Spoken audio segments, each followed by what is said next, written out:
Charged me. So really? Yeah, I haven't been on this for so long. It was like, Andy, I won't let you down. I just have to wait for a boat. Are you filming? Okay. Yep. Filming. Say hi, Jessica. What? Say hi to YouTube. Say hi. YouTube. Say hi to YouTube. Oh, hi, YouTube. Oh, YouTube. Oh, YouTube. Yeah, that's Andy. Say hi to YouTube, Tigger. Hello, person watching YouTube. Hi, YouTube. Hi, YouTube. Hey, Rob. Say hi, YouTube. I'm the YouTuber. You can't film me. No, you're not. I'm not allowed to be filmed. You post the YouTube I know. video. Picture opportunity. Ooh, Storybook Land. Woo. Take a picture. You get the storybook and then, or storybook, yeah, and then when you get back, I want a picture with the whale. Stitch it together. Because there's no way you can get the whole thing in one shot. No, Yeah. I can't. I've seen somebody do it, but I Storybook killing my leg. It was just too good. Or they must have been like in a crane. The panoramic camera.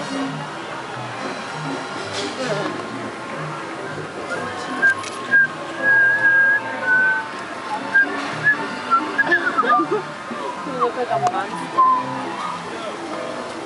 Look to her. Ah.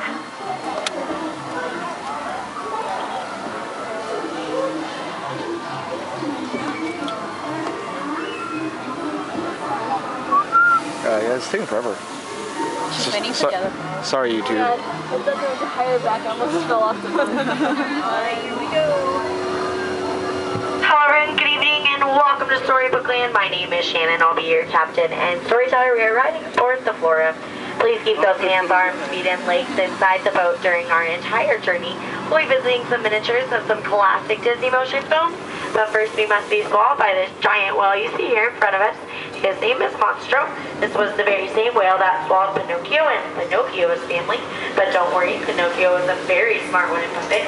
He lit a huge fire deep inside Monstro's belly, causing Monstro to sneeze so hard, he blew that tail of his right off, giving us our very special entrance into Storybook Land.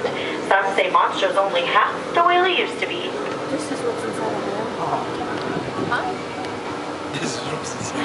Coming up on your left-hand side is the home and cave of the big bad wolf.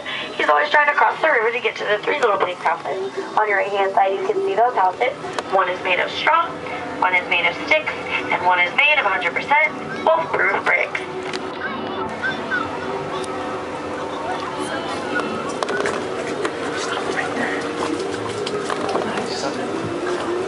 On your left-hand side is the English village where Alice lives. She often sits by that field there and daydreams her day away. If you look beneath the oak tree next to the mailbox, you'll see the home and burrow of the white rabbit. This is where Alice followed the white rabbit, and they fell down, down, down into Wonderland. On your right-hand side in the center of the canal, this is London Park. This park was featured in the film Peter Pan. And this is the very same park that Wendy, John, and Michael first flew over. As they followed Peter Pan and Tinkerbell on the second star to the right, and straight on till morning, and to Neverland they flew, to never ever grow up again. Straight ahead in front of you is Agrabah, the city of mystery and enchantment. High Hills is the Sultan's palace where Princess Jasmine lives. Below is Disney Marketplace where Aladdin and Princess Jasmine first met.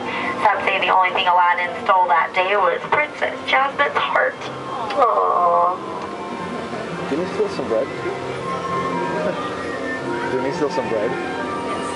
We are now passing beneath these beautiful rose-covered archways. They're the very same rose-covered arches where Aladdin and Princess Jasmine took their very first magic carpet ride into a whole new world.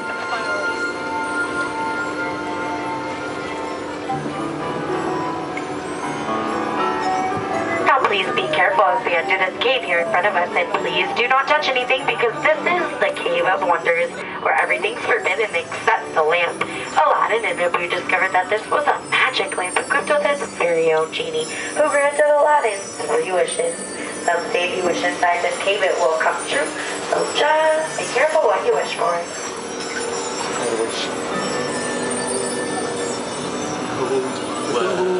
And it looks like somebody wished to see Snow White and the 7 Dwarfs, because here's their cottage to your right.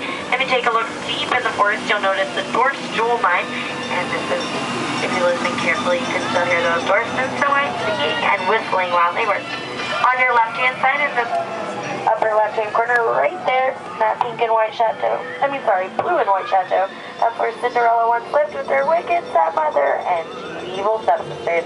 She now lives high in the Alps in that beautiful pink and gold castle, which lives happily ever after with her Prince Charming.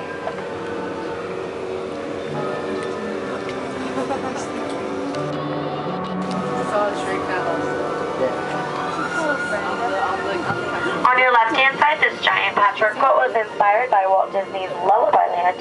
It was produced in the 1930s. Our patchwork quilt is comprised of 23 different types of desert flowers, and some of these desert flowers are our oldest residents here in Disneyland, ranging to be about 150 years old.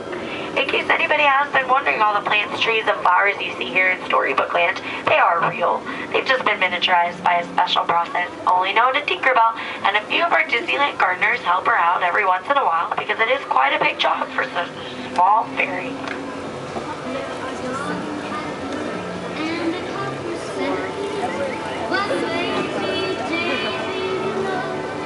Just ahead on your left-hand side is Toad Hall. This was featured in the film The Wind in the Willows. The house near the water is Modest Mole's house. He's caretaker of Mr. Toad's giant mansion. The lights are on there, however, no one is home. They're somewhere else in Fantasyland on a wild ride to nowhere in particular. Also on your left-hand side are the 3 Dutch windmills. The one in the center was featured in Walt Disney's The Late Symphony Gold Mill, which was also produced in the 1930s. The old mill was also used to shelter local farm animals during a violent winter storm. And straight out in front of you, underneath those snowy white alpine mountains, is the village where Pinocchio lives. The house near the water is Geppetto's wood carving shop. This is where Geppetto first wished upon a star, and with the help of the blue fairy, Pinocchio became a real boy.